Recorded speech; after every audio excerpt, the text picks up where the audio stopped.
Très loin de la ville, vit une fille qui a une apparence physique très unique et très différente. À cause de ça, elle a beaucoup souffert depuis le jour où elle est née.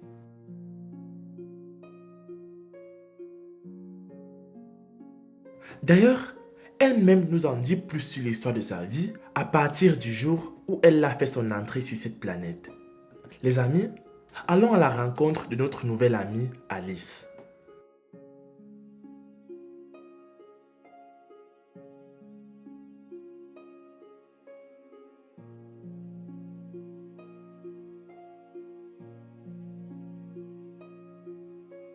Alice est née différente. Elle est née avec un visage unique. Pour cela, les gens la trouvent étrange et certains craignent même de l'approcher, en particulier les plus jeunes enfants. Tout son corps est faible, qu'elle ne peut pas soulever quelque chose et la mettre sur sa tête. Ses membres ne sont pas si forts qu'ils sont censés l'être, mais ce n'est pas visible au premier regard. En la voyant, la première chose que vous remarquez est son visage. Son nez est quelque peu divisé en deux, en plus de ce qui peut ressembler à une tumeur sur son front, fait penser aux gens qu'il s'agit d'une corne. C'est très exagéré et offensant. Elle ajoute que le docteur lui a dit que son cerveau est situé un peu plus en avant de sa tête, dans le front, ce qui la rend différente des autres. Elle dit également qu'elle a des problèmes respiratoires que parfois elle ne parvient même pas à inspirer correctement.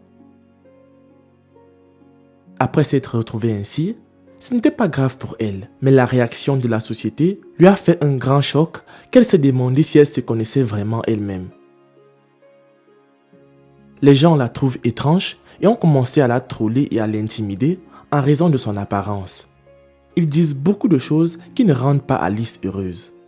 Elle dit qu'elle a perdu espoir en l'humanité depuis le jour où on lui a dit que Dieu l'a créé quand il était épuisé et qu'il l'a créé n'importe comment. Pourtant, elle croyait que nous sommes tous nés et créés égaux. Cela l'a toujours découragée et a contribué à lui rendre la vie de plus en plus difficile qu'elle a commencé à perdre espoir et croyait dorénavant qu'elle était inutile et qu'elle ne contribuait en rien dans la société. Au fil du temps, elle a découvert que tout le monde n'était pas pareil. Certains la voyaient comme une personne normale et belle, d'autres par contre lui manquaient de respect, mais elle s'y est habituée puis a commencé peu à peu à développer une confiance en elle. À un moment donné, Alice a fait une dépression. Ayant vécu une vie où personne ne l'écoutait, où personne n'était intéressé à savoir plus sur elle, vivre dans une atmosphère aussi négative, stressante et malheureuse l'a conduit à là. À cause de trop de moqueries, chaque fois qu'elle se rend dans un nouvel endroit, elle s'agenouille, non pas pour prier pour que le voyage se passe bien, mais plutôt pour que Dieu l'aide à ne pas écouter et à ne pas prêter le maximum d'attention aux commentaires négatifs sur elle.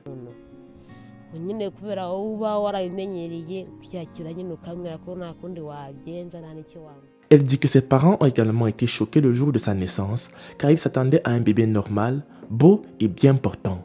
Mais Dieu leur a donné Alice et contre toute attente, ses parents ont décidé de faire tout ce qu'il fallait pour élever leur bébé dans de bonnes conditions.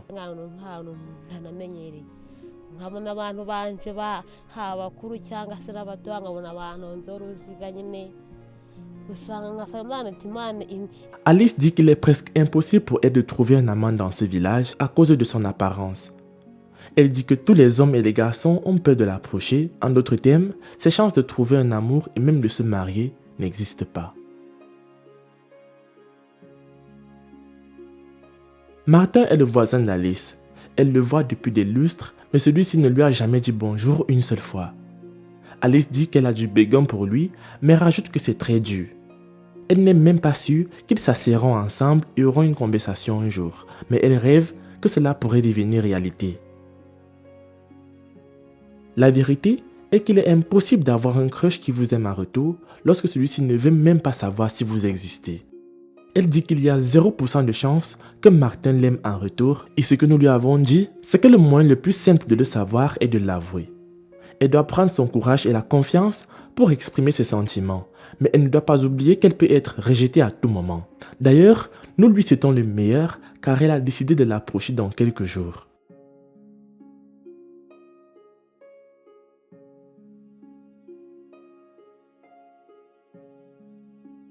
Alice s'est protégée et reste pure.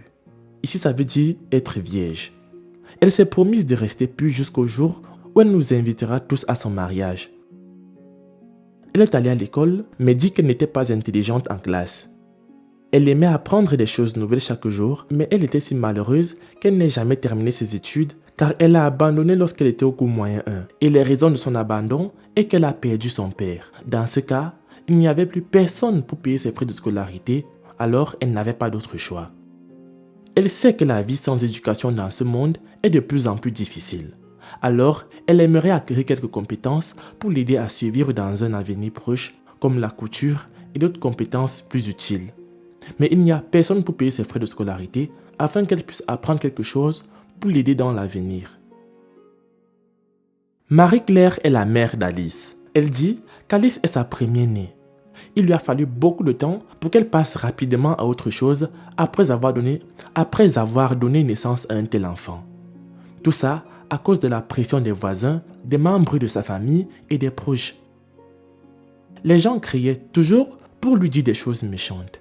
Il a raconté beaucoup d'histoires. Certains affirmaient qu'elle avait donné naissance à une créature à la forme humaine, mais pas à un être humain. Ce n'était pas facile pour ses parents de l'élever dans un tel environnement, plein de gens décourageants et ennuyeux. Mais Dieu merci, ses parents ont eu le courage de continuer à se battre et je suis sûr qu'ils ont gagné la bataille. On dit que la vie est une bataille et que vous devez choisir judicieusement vos batailles. Après tout, la vie ne se mesure pas au nombre de fois où vous vous êtes levé pour combattre. Ce n'est pas de gagner des batailles qui vous rend heureux, mais c'est le nombre de fois où vous vous êtes détourné et avez choisi de regarder dans une autre direction, plus meilleure.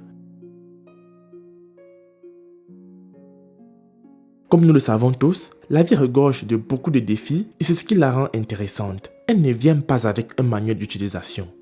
Si nous les prenons comme des opportunités, nous deviendrons des personnes plus évoluées, capables, heureuses en toutes circonstances.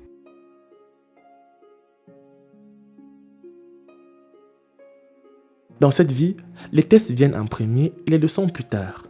Si nous avons une autre attitude envers la vie peut devenir un endroit plein de souffrance. En intériorisant cela, nous devions vivre sagement et être heureux. Merci d'avoir regardé. Je m'appelle James. N'oubliez pas de vous abonner.